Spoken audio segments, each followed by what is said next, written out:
Hiyala! Mula sa Mahiwagang Burnay, ang kwento.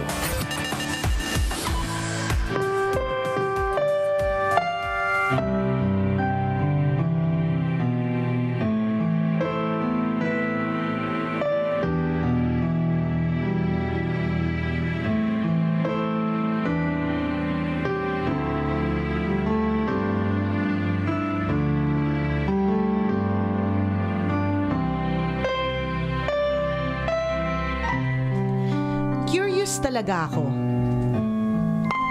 Ano bang meron sa JS Prom na yan? Usap-usapan kasi sa Facebook ang tungkol sa JS Prom. Pati dito sa probinsya namin, hindi pa rin nakalagpas ang JS Prom fever na yan. Yung ate ko, sobrang excited sa JS Prom nila. Minarkahan pa talaga ang malaking kalendaryo namin sa bahay. Nagpabili siya ng magarbong damit kay nanay at nagpaturo pang mag-makeup sa bakla naming kapitbahay. Joey, pag high school ka na at JS nyo na, maiintindihan mo din kung bakit kilig na kilig ako sa memorable event na ito. Ang sabi sa akin ni ate, habang minamurder ng bakla ang makeup niya. Memorable event pala ha. Hindi kaya lalandi lang si ate dun sa crush niya sa eskwelahan? Pero para lalo kong maintindihan ang sinasabi niya, nakiusap akong sumama at makiusyoso sa JS nila. Kahit dun lang ako sa may labas, sisilip-silip lang. At para mabantayan ko na rin yung ate kong may pagkakirengking. Pumayag naman si ate sa gusto ko. Sinama niya ako pero dumistansya ako ng lakad sa kanya dahil nasusulasok talaga ako sa pampokpok niyang pabango. Ganun pala. Pampokpok na pabango. O Joey, hanggang dyan ka na lang sa may gate ha. Hindi ka pwedeng pumasok kasi nakachinelas ka lang. Huwag mo na pala akong hintayin dahil ihahatid ako mamaya ni Berto. Bata. Sige na, babu! Nagsimula na ang programa ng JS Prom nila ate. Umaalingaw-ngaw sa mabundok naming eskwelahan ang mga sweet music na pinatutugtog ng Jologs na DJ. Maririnig din ang mga hiyawan kapag nagpapalit ng music. Pero mas naaliw talaga ako sa mga nakakatuwang itsura ng mga klase ng ate ko. May isa doon akala mo na subsub sa arena sa sobrang kapal ng pulbo sa mukha. At si Berto naman, nakadate ng ate ko, nakabihis ng barong na parang diretsyo na sa sementeryo. Well, sa kabuuan naman, parang nasasakyan ko na ang hype ng JS na yan. Mukhang masaya naman talaga, lalo na't kasama mong magwawalwal yung mga tropa mong minsan mo lang makita na nakabihis ng maganda. Higit sa lahat, may kilig talagang kadikit ang JS Prom na yan kapag kasayaw mo na ang tinatangi mong kapareha. Si ate nga, kahit hulas na ang muka, abot tenga pa rin ang ngiti dahil hawak na ni Berto ang bewang niya. Maghahating gabi na kaya naisipan ko nang umuwi. Nagpaalam na ako kay ate at nagbilin ako kay Berto. Hoy Berto, iuwi mo ng buo yung ate ko kundi malilintikan ka sa akin.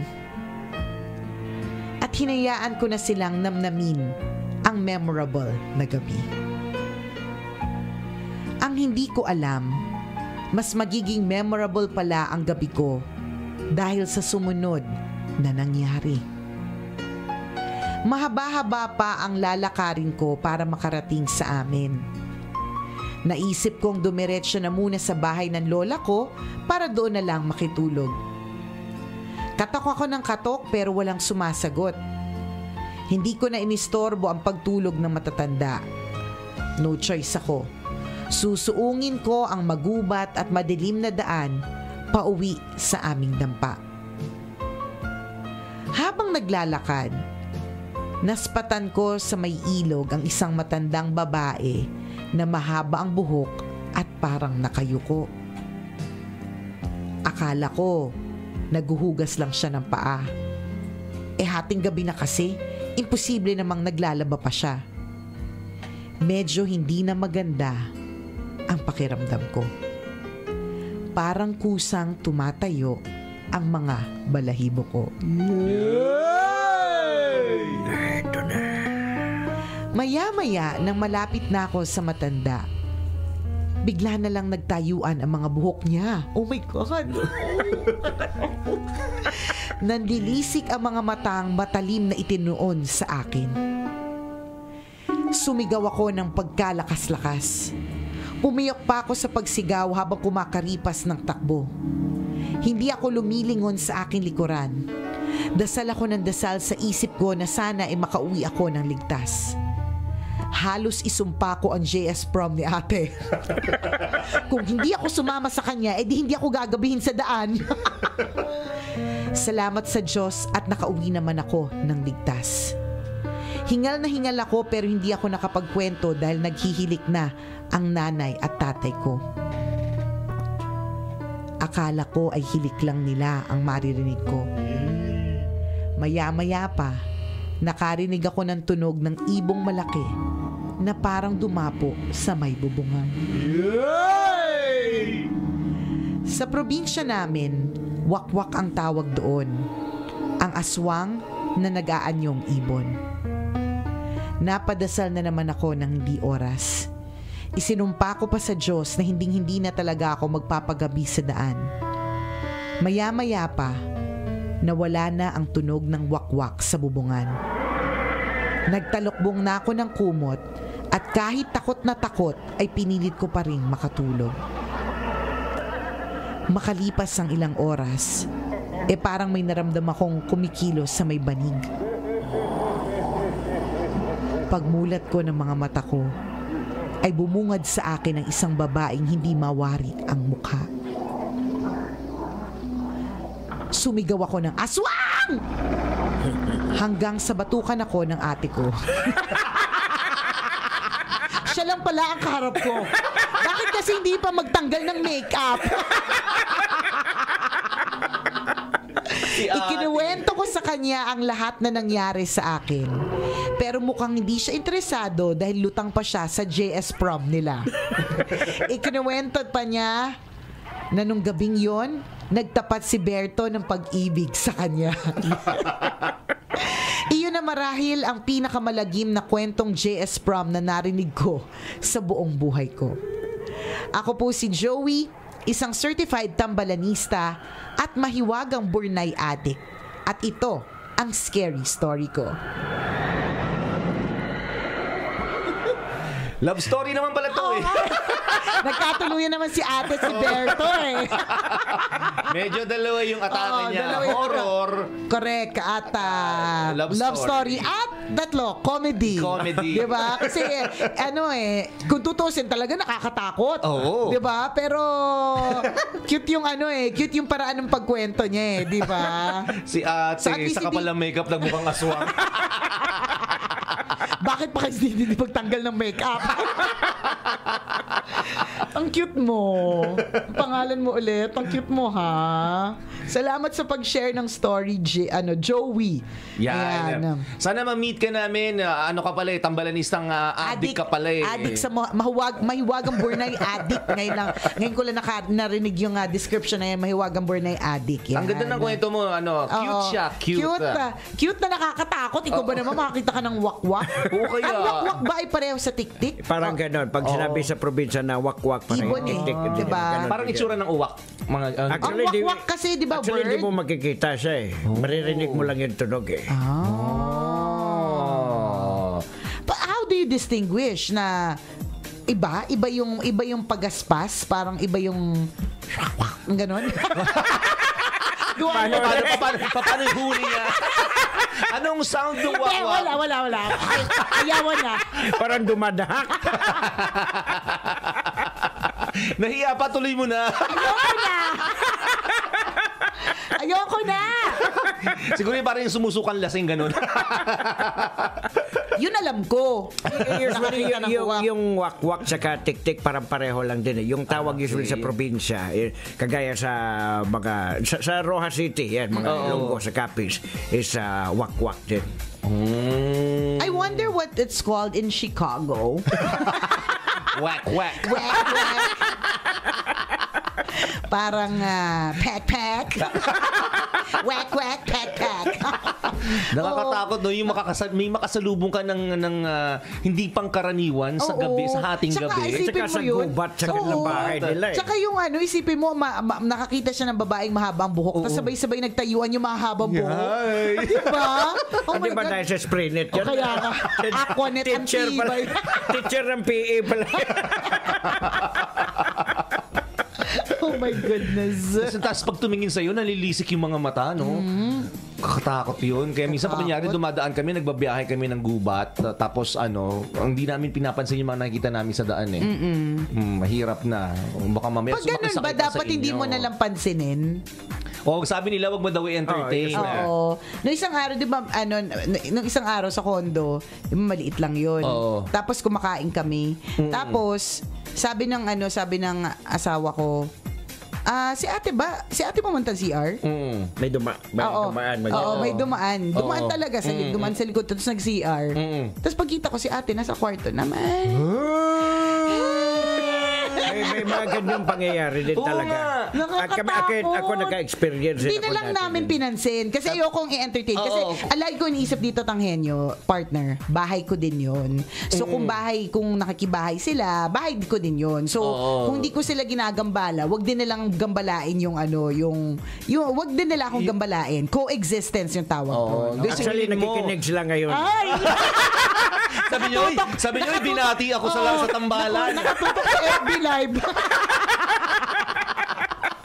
Ay, nako.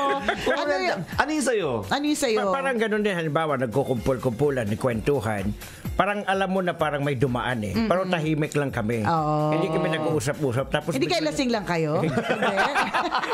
Tapos biglang, may dumaan ba? Ako may napansin nga din ako. Oo. Ganon. Parang- Ano yung recently yan?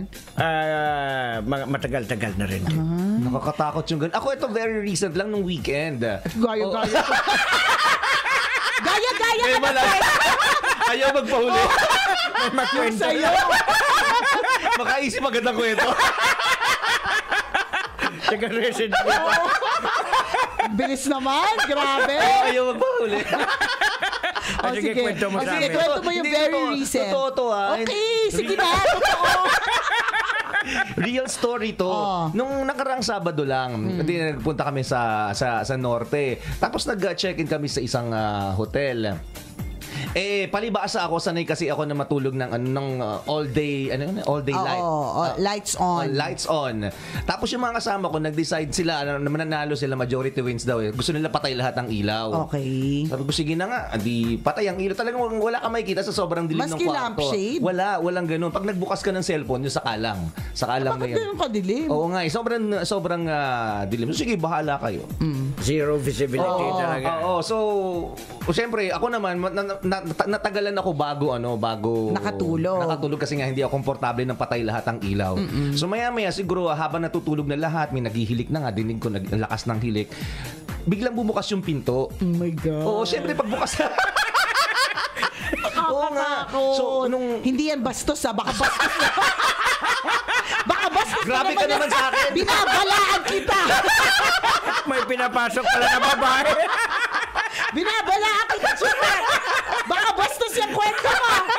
hindi nga horror nga yung atake natin ngayon, okay, di ba? sige. Tapos. Totoo to, hindi joke to. Okay. Tapos. Nakatuwan. Nakatuwang. Di siyempre pagbukas ng pinto, may liwanag na nanggagaling sa labas. Talagang magigising ka. Talagang Sino nagbukas ng pinto? maalimpungatan. Kaya yung kasama ko lumabas okay. ng pinto. So nakita ko, tas feeling niya bumangon ako yung napatayo ka sa higaan. Tas sinundan mo siya ng tingin. Kaya lang siguro naramdaman niya na hinabol ko siya ng tingin. Tumigil siya mismo sa likod ng pinto.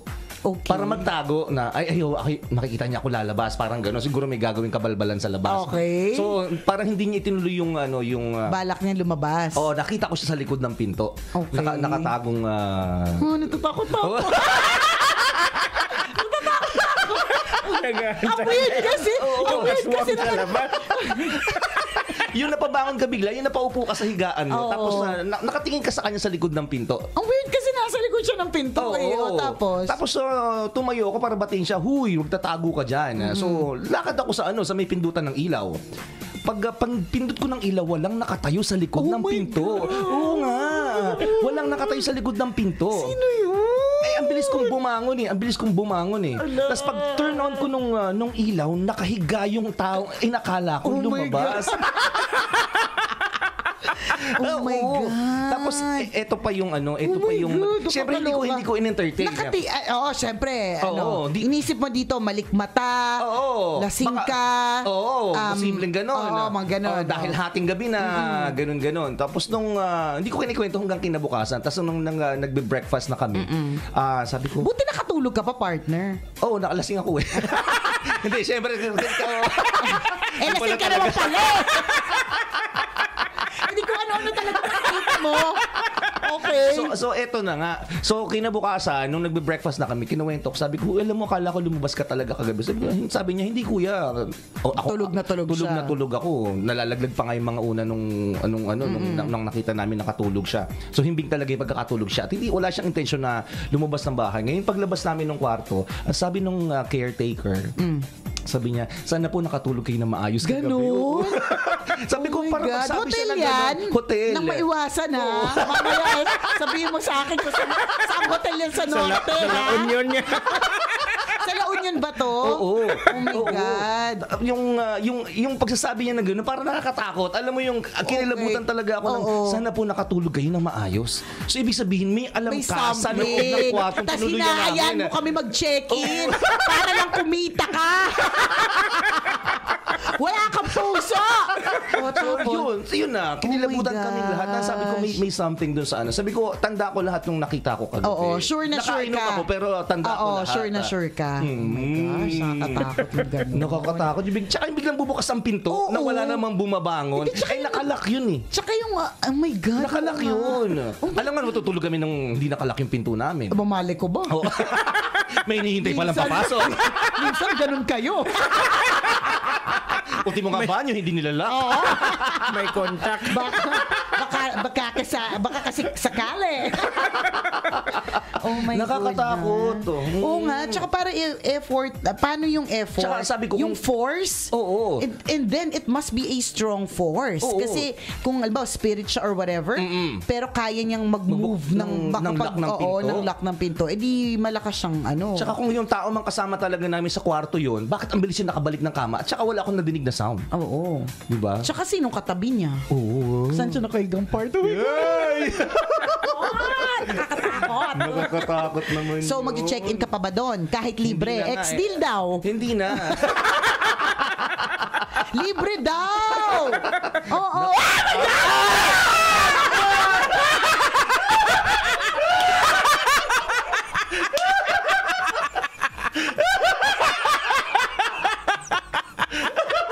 Yung tahe!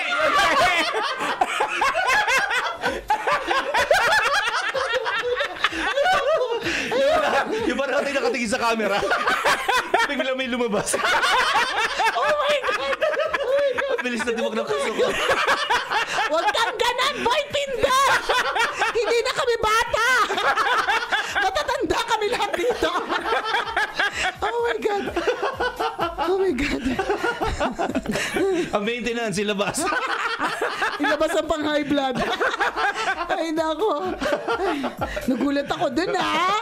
Sabay pa kami nakatingin sa camera, ha?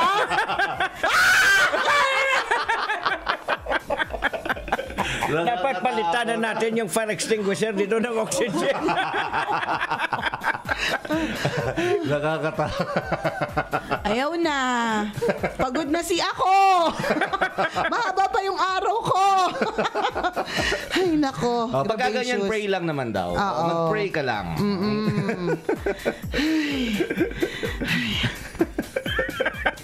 Nakakapagod. Para sa mga nakikinig sa atin sa radyo, ito po kasing si Boy Pindot, yung kasama namin dito, nag-flash ng mukha ni Annabelle sa screen. Biglang may sumulpot. Biglang sumulpot, edi napasigaw kami. Pasensya na po kung tatanggal po yung tulil ninyo. Tutuli ninyo sa sigaw po namin. Nakakagulat kasi. Kalurkey. Heist. Happy 3rd wedding anniversary to Mr. Peter Barrientos and Miss Mary Ann Barrientos via Love Radio Kalibo. Good morning. Good morning kay Geoff Taylor. Napakasipag at sa aking inaanak. Yan. Hello sa inyo and advance happy birthday. Advance happy birthday. Salamat sa pagtutok. Ang mga ngayon pala yung pre-pageant ng Mr. and Miss UE Caloocan. Ay, ngayon. Enjoy po kayo dyan. Ay, ikaw magja-judge ka ba dyan? On Friday. Ay, bawal ba sabihin? Baka maglapitan daw sila, alayan ako ng anong longganisa. Oo. Alayan ka bigla, diba? Today's the pre-pageant. Good luck! Ay, naku, maglalabasan na naman yung mga crush ng school. Yan. Mga kilabot na mga kolehiyala. Yan. Diba? Good luck po sa inyong pageant. And ikaw, Kabisyo, kung meron ka ring kwento para sa amin, gusto mong ma-share ito sa Mahiwagang Burnay, you may email us. Email po, email nyo. Yeah. Huwag nyo na i-PM. Email nyo po, Send your stories at mahiwagangburnaystory@gmail.com. Malay mo, kwento mo na ang ating pag-uusapan. Po, lahat po na napapainggan nyo, legit. Galing po yan sa mga tambalanista. Corrected by. Again, email po mahiwagangburnaystory@gmail.com. Gotta go mga Kabisyo. Enjoy your day. Muli ako po si Nicole Yala. At ako naman si Cambio Ken Chris Chuper. Na nagpapaalala, walang matatag na relasyon sa malanding may determinasyon. Yan! Ang programang wala...